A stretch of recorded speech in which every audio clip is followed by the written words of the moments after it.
Je pense que nous sommes tous retournés sur la plateforme principale et Jean-Marc Belfoy est notre orateur de ce matin.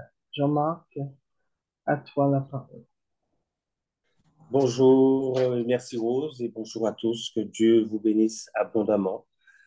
Nous sommes entrés dans une phase de l'histoire de l'humanité où le temps est Tu peux attendre complètement juste un petit déréglé. moment?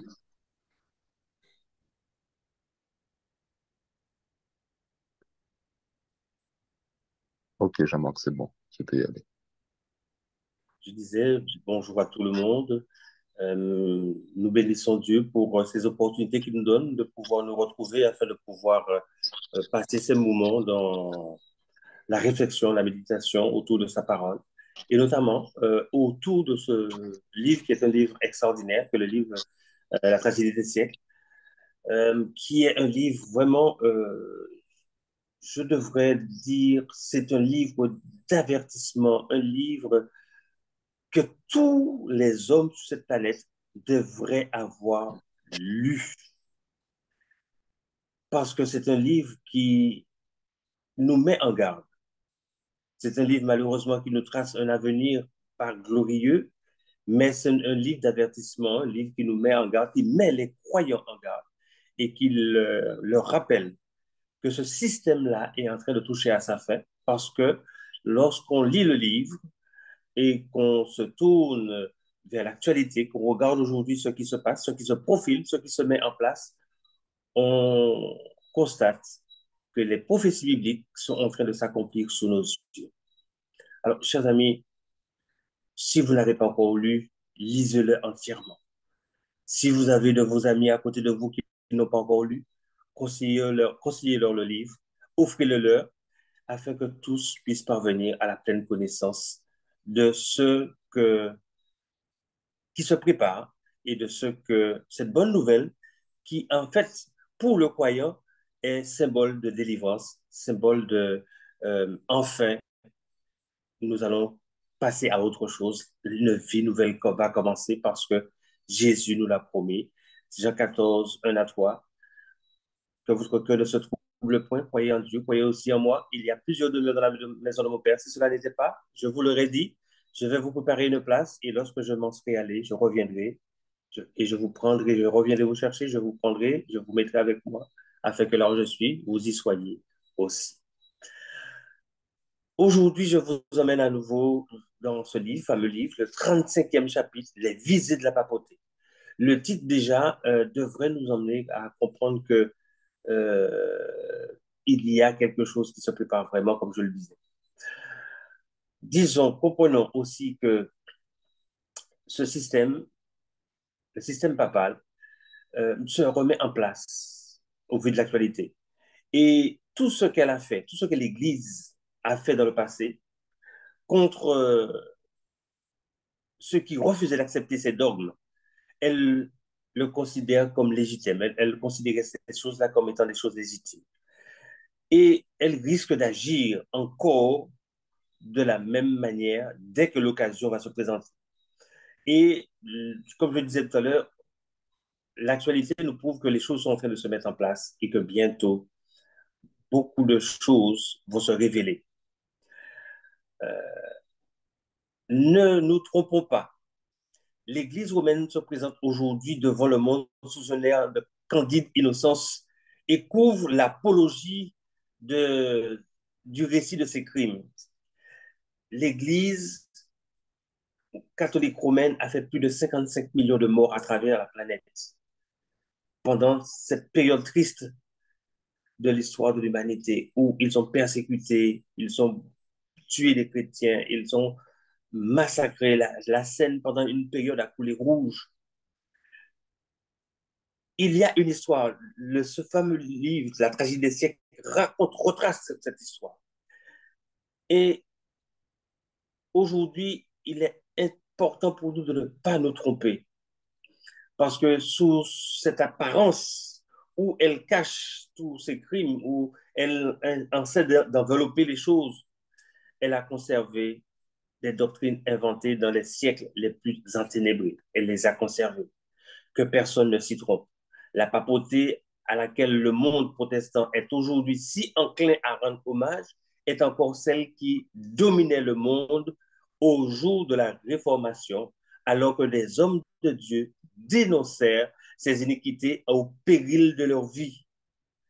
Elle maintient toujours les prétentions orgueilleuses qui la poussèrent à s'élever au-dessus des rois et des princes, se proclamant, se réclamant des prérogatives de la divinité. Elle n'est ni point, ni moins cruelle, ni moins despotique qu'au jour où elle supprimait la liberté humaine et livrait à la mort les saints du Très-Haut. Elle n'a pas changé, c'est la même. Mais nous voyons, comme je disais, ces choses se mettre en place. Et la Bible dit, Matthieu 24, verset 15, que celui qui lit fasse attention. Alors, si nous faisons le parallèle entre l'Église de Rome et le judaïsme à l'époque de Jésus, nous allons voir un petit peu cette ressemblance. Parce qu'elle est frappante entre l'Église de Rome et le judaïsme des jours de Jésus. Bien que foulant secrètement aux pieds tous les principes de la loi divine, les Juifs, en observant rigoureusement les préceptes extérieurs qu'ils surchargeaient de pratiques et de traditions d'une observance pénible et tracassière. De même, les Juifs se disaient respectueux de la loi. De même, les romanistes prétendent l'être de la croix.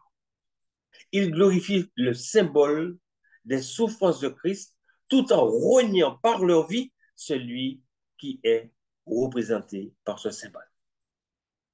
Permettez pardon, que je souligne une dérive des hommes écoutant la voix du diable à travers l'Église romaine. La Bible dit dans 1 Jean chapitre 2, le verset 1, « Mes petits enfants, je vous écris ces choses afin que vous ne péchiez point. Et si quelqu'un a péché, nous avons un avocat auprès du Père, Jésus-Christ le juste, un avocat auprès du Père. » Nous avons quelqu'un vers qui nous tourner pour présenter nos problèmes, nos doléances et lorsque nous avons péché, lui confesser nos péchés. Rome va dire, et Rome s'octroie le droit de recevoir les confessions et de pardonner. La prétention de l'Église au droit de pardonner est pour beaucoup d'âmes un encouragement au péché. Écoutez bien ce que je vais dire. La confession sans laquelle elle n'accorde pas son pardon tend également à autoriser le mal.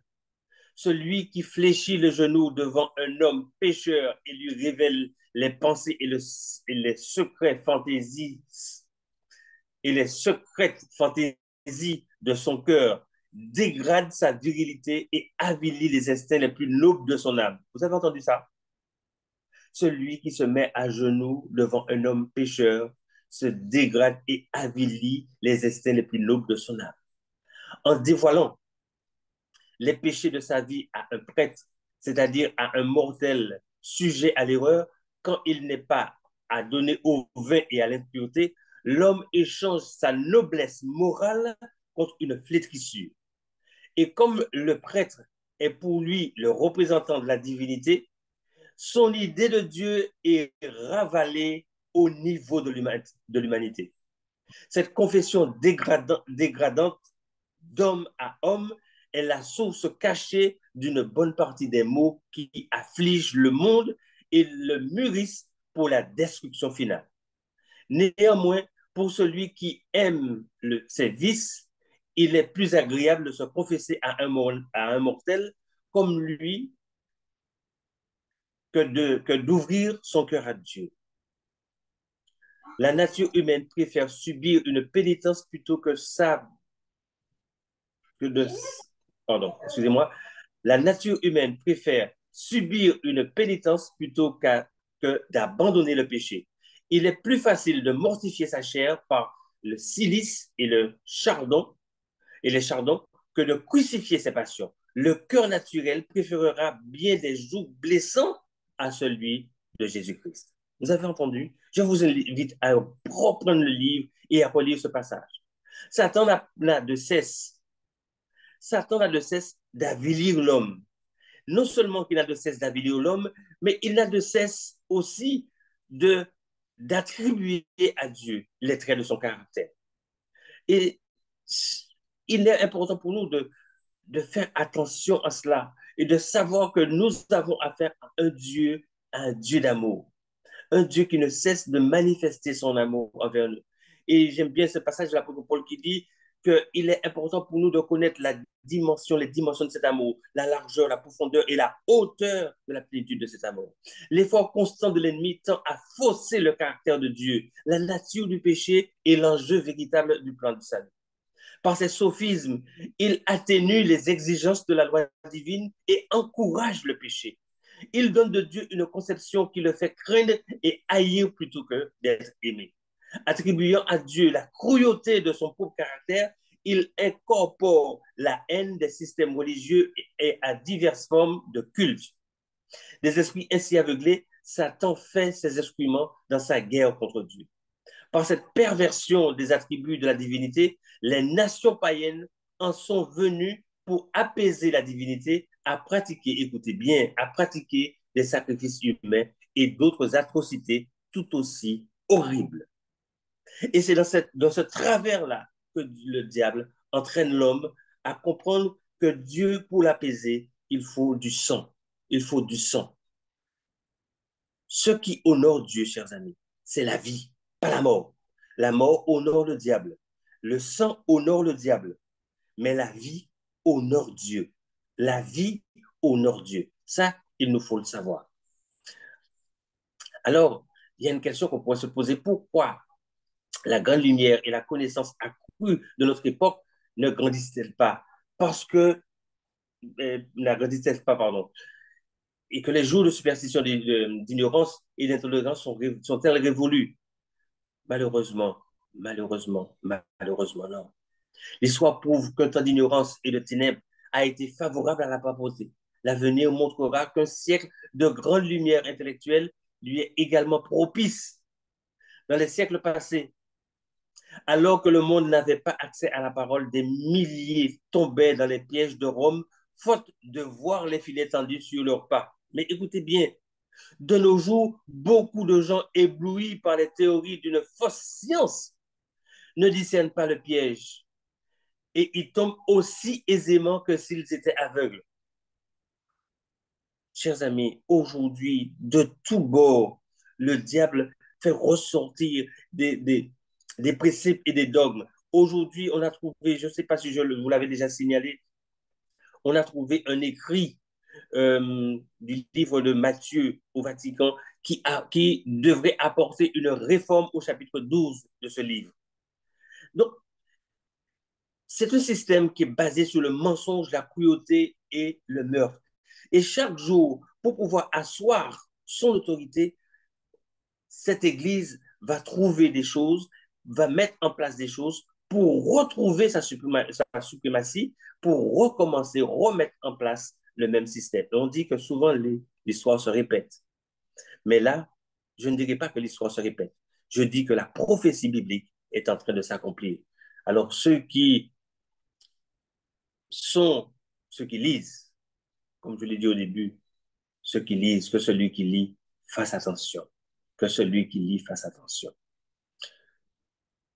Alors, dans le mouvement qui se dessine aux États-Unis pour assurer l'appui de l'État aux institutions et aux usages de l'Église, les protestants emboîtent le pas derrière les romanistes. Et c'est ce qu'il nous faut voir aujourd'hui, ce pays qui était appelé cette terre qui a secouru la femme, ce pays, un pays de protestants, et aujourd'hui, en grande majorité, pratiquement toutes ces grandes institutions sont maintenant dirigées par des catholiques, des hommes et des femmes qui ont prêté allégeance à la papauté. Et aujourd'hui, ils tendent à orienter le monde, les regards du monde vers ce système. Il y a plus. Ils ouvrent à la papauté la porte qui lui permettra de retrouver en Amérique la suprématie qu'elle a perdue en Europe. Et ce qui rend ce mouvement plus significatif, c'est le fait que son but principal consiste à imposer l'observation du dimanche initialement, hein, pardon, a imposé l'observation du dimanche. D'accord? Cette institution qui émane de Rome et qu'elle considère comme le signe de son autorité. Le désir de se conformer aux coutumes du monde et de vénérer les traditions humaines au lieu des commandements de Dieu pénètre dans les églises protestantes et les pousse en faveur du dimanche. Pardon. Le désir de se conformer aux coutumes du monde et de vénérer des traditions humaines au lieu des commandements de Dieu pénètre dans les églises protestantes et les pousse à faire en faveur du dimanche ce que la papauté a fait avant elle. Ce désir correspond à l'esprit de Rome. Chers amis, je vous en supplie au nom de Jésus, levez vos yeux, levons nos yeux en haut, lisons notre Bible et prêtons attention aux avertissements qui nous sont donnés. De plus en plus, les choses se réalisent sous nos yeux. De plus en plus, aujourd'hui, il nous faut faire vraiment attention parce que Dieu nous invite à lire, à fouiller, à sonder les Écritures. Pourquoi sonder les Écritures? Je cite Jean 5, verset 39. Vous sondez les Écritures parce que vous pensez avoir en elles la vie éternelle. Ce sont elles qui rendent témoignage de moi. Jésus est celui qui détient toute autorité dans le ciel et sur la terre. Chers amis, plus que jamais, tournons nos regards vers Jésus et appuyons-nous sur ce chef qui est le rémunérateur de notre foi et que toute la gloire lui soit rendue à lui et à lui seul. Je prie avec vous. Père éternel, Seigneur, ces temps qui sont devant nous s'annoncent à l'orage. Pas l'orage physique, mais l'orage spirituel. Mais nous voulons cacher notre vie en Jésus, notre divin rédempteur. Alors, Seigneur, entoure-nous, entoure ton peuple et permets-nous de lever la tête parce que tu nous dis quand nous verrons ces choses, c'est que notre délivrance est proche. Alors, plus que jamais, permets-nous d'affermir notre élection en toi et que le nom de Jésus soit exalté et glorifié dans nos vies. Ce sont les grâces que nous te demandons au nom de Jésus pour ta gloire éternelle. Amen. Amen. Nous remercions vivant Jean-Marc. Amen. Amen. Il reviendra demain pour terminer le chapitre.